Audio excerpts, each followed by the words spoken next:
Hi, I am Pixel Pia, and you are welcome to this experimental podcast series. What you're about to hear is completely AI generated, from the research to the conversations between two AI voices. Using Notebook LM, I've let AI create these episodes based on articles found online. My goal here is to explore the creative potential of AI and see just how far it can go. Everything, including the visuals, is AI made. So after this intro, you'll be hearing the AI Takeover. Let's dive into today's AI-driven conversation.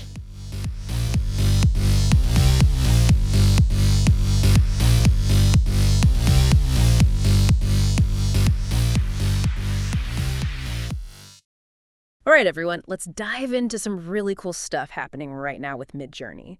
Like when you're using AI image generators and it's almost like the AI forgets who it's drawing, Yeah, you end up with characters that don't really look that similar. it's so frustrating. But they're supposed to be the same person, but It's like the AI has like artistic amnesia or something. exactly. But guess what? Midjourney just completely changed the game with this new feature for making characters look the same in every image. Huge. No more AI amnesia. It's a game changer. Ah, This could change how we approach storytelling animation, even like marketing. yeah. All thanks to AI. Like imagine creating a whole graphic novel where your character actually looks like the same person the whole time. Yeah. Or designing a mascot for a brand that keeps that unique look on every platform. So what's really interesting here is how Midjourney figured this out. They added this new command called Coref, which is short for character reference. It's like giving the AI a photographic memory. Oh, You give it an image of your character, and boom, Midjourney can replicate those features in other images with incredible accuracy. So it's like giving Midjourney a character cheat sheet, and suddenly it's acing the test. No more AI amnesia. Precisely. And this is where it gets really cool. You have this control called character weight, which you adjust using the command crewi. And you can actually fine-tune how strictly the AI sticks to the original image. Okay, so walk me through that a bit. What does that look like when you're actually using it? So think of it like a slider that goes from 0 to 100.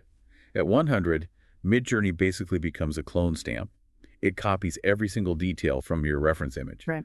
But as you start to lower that character weight, you're giving Midjourney more and more freedom to play around. Okay, so like if I wanted my character to maybe wear a different outfit Yeah. or try a different hairstyle, I could lower the character weight and it would still have the same recognizable face. Exactly. At lower character weights, Midjourney might change the clothes, the hair, even the background. But the core features of your character's face will stay really consistent. It's like you've got this AI artist who understands the essence of your character. I like that. That's a great way to put it. But let's say we're trying to do something really specific, like we're the director, right? How do we give Midjourney that guidance, even with a lower character weight? So this is where those really descriptive prompts that Midjourney is known for come into play. Oh, okay. You can use language to nudge the AI in the direction you want to go.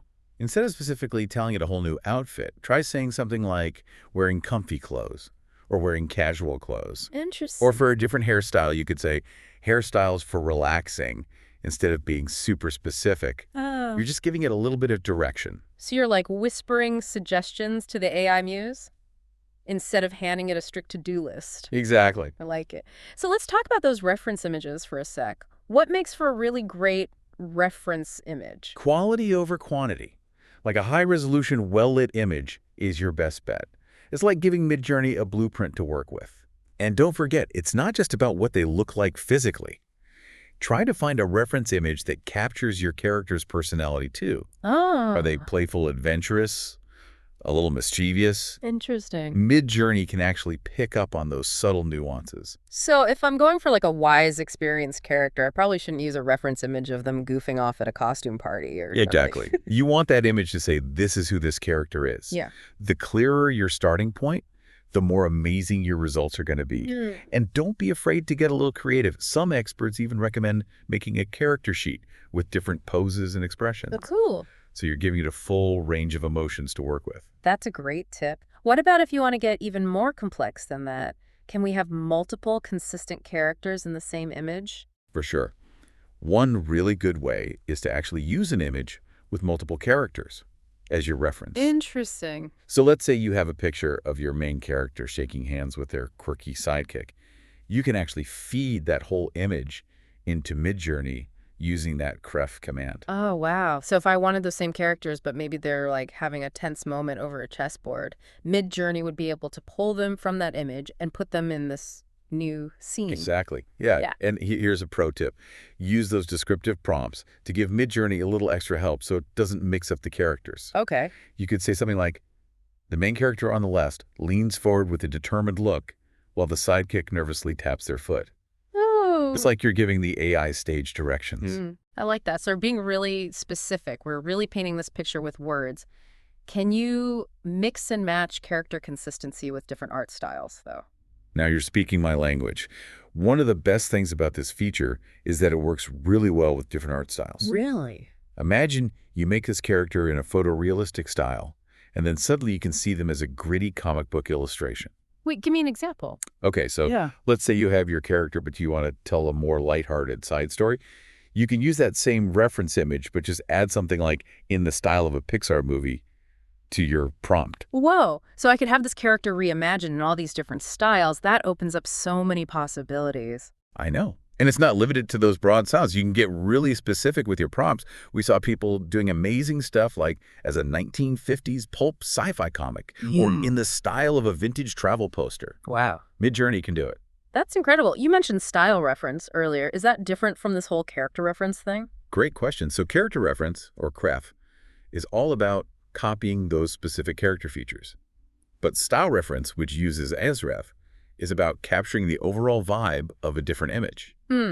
So if I wanted my images to have that same feel as like a film noir movie, I could use a still from that movie as my style reference. Yeah, you just grab the URL of that film noir image, asref, and that URL to your prompt, and watch how Midjourney incorporates those visual elements into your new image. So we're not just generating images here, we're practically world building. I know, right? This is really cool stuff. But let's say I'm happy with my character and I'm happy with the style, but maybe Midjourney put them in kind of a weird pose, or something in the image looks a little off. Can you tweak that without starting from scratch? Totally. Midjourney has this really cool tool called Vary Region. So let's say your character's hand looks a little strange in the image. Yeah. You can highlight that specific area, and Midjourney will just regenerate that one part. And it'll give you a bunch of different options to choose from. Hold on. So you can tell Midjourney to just focus on fixing that one awkward hand and leave the rest of the image alone. Exactly. That's wild. It's a game changer, especially for detail-oriented people. Wow. You can even use Vary Region to try different expressions on their face, tweak their clothing, or even change the background a little. So it gives you that next level control. I like it. What about for even bigger scenes, though, like something you might see in a graphic novel? How does consistent character work when you've got lots of characters and different environments? This is where it gets really exciting. We saw people in the research doing some really mind-blowing stuff. One thing that stood out was using Midjourney's pan feature. Pan feature? Yeah. Imagine creating this really wide panoramic image with your character on one side. The pan tool lets you extend that image and add new elements while keeping everything looking consistent. So you could have your character standing on the edge of a cliff, use pan to extend the scene, and then tell Midjourney to add a giant spaceship flying towards them in the distance. Exactly. And you can just keep panning and adding more and more elements, building these crazy complex scenes with your character right at the center of it all. That's so cool. This is going way beyond just making cool images. This feels like a whole new way to tell stories visually. I know. But let's be real for a sec. Are there any limitations to Midjourney's character reference? Because no technology is perfect? Right. You've got to be careful about a few things.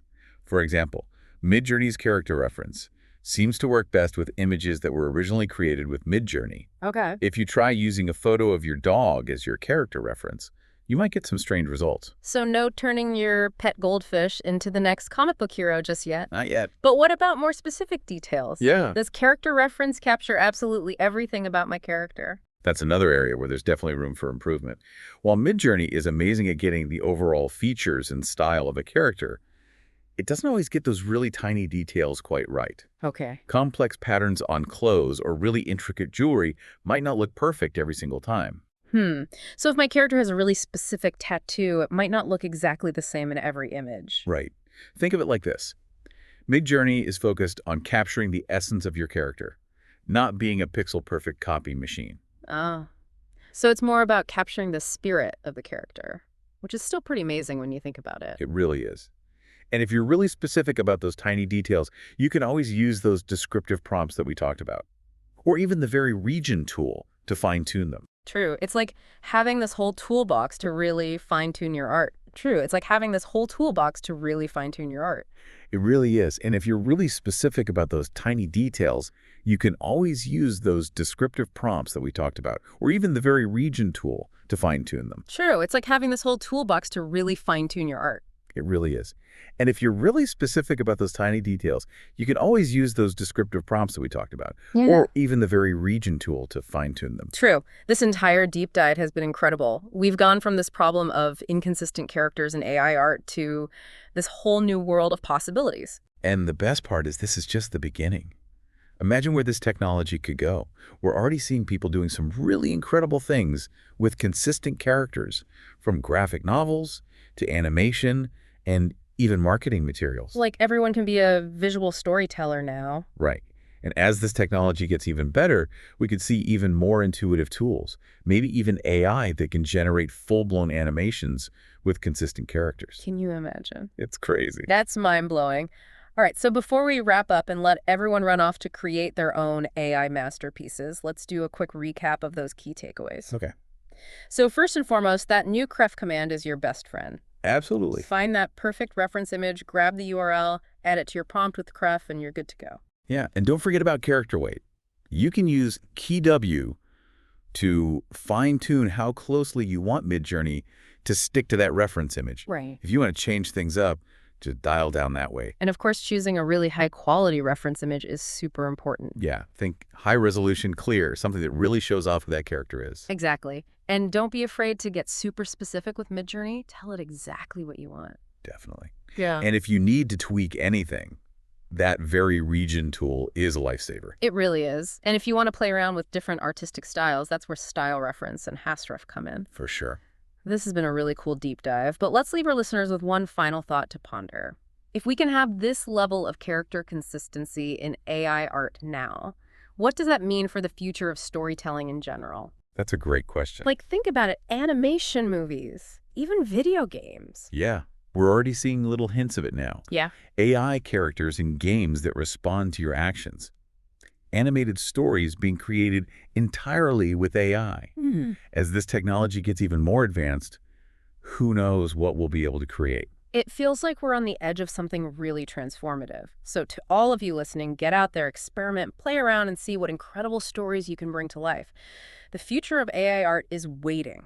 This deep dive has been incredible. We've gone from this problem of inconsistent characters in AI art to this whole new world of possibilities. And the best part is this is just the beginning. Imagine where this technology could go. I know, it's so exciting. We're already seeing people do incredible things with consistent characters, from graphic novels to animation and even marketing materials. Yeah, it's like everyone has the potential to be a visual storyteller now. Right, and as this technology evolves, we could see even more intuitive tools, maybe even AI, that can generate full-blown animations with consistent characters. Can you imagine the possibilities? It's mind-blowing. It really is. All right, so before we wrap up and let everyone run off to create their own AI masterpieces, let's do a quick recap of those key takeaways. Okay, sounds good. So first and foremost, that new Coref command is your best friend.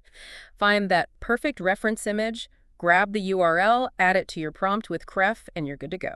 Yeah, and don't forget about character weight. You can use SWW to fine-tune how closely you want Midjourney to stick to that reference image. Right. If you want to change things up a bit, just lower that weight and see what happens. And choosing a really high-quality reference image is key. Absolutely. Think high-resolution clear, something that really captures the character you have in mind. Exactly. And don't forget about those descriptive prompts. Oh yeah, tell Midjourney exactly what you're looking for. Don't be afraid to get super specific. And if you need to tweak anything, remember that very region tool can be a lifesaver. It really can. And if you're feeling adventurous, try experimenting with style reference and Sref to play with different artistic styles. This has been a seriously inspiring deep dive. But let's leave our listeners with one final thought to ponder. If we can have this level of character consistency in AI art, what does that mean for the future of storytelling in general? It's a fascinating question, isn't it? Like, think about animation movies, Yeah. video games. We're already seeing hints of it. AI characters in games that respond to your choices. Animated stories created entirely with AI. As this technology becomes even more sophisticated, who knows what incredible things we'll be able to create. It feels like we're on the verge of something truly transformative. So to everyone listening, get out there, experiment, play around, and see what amazing stories you can bring to life. The future of AI art is waiting.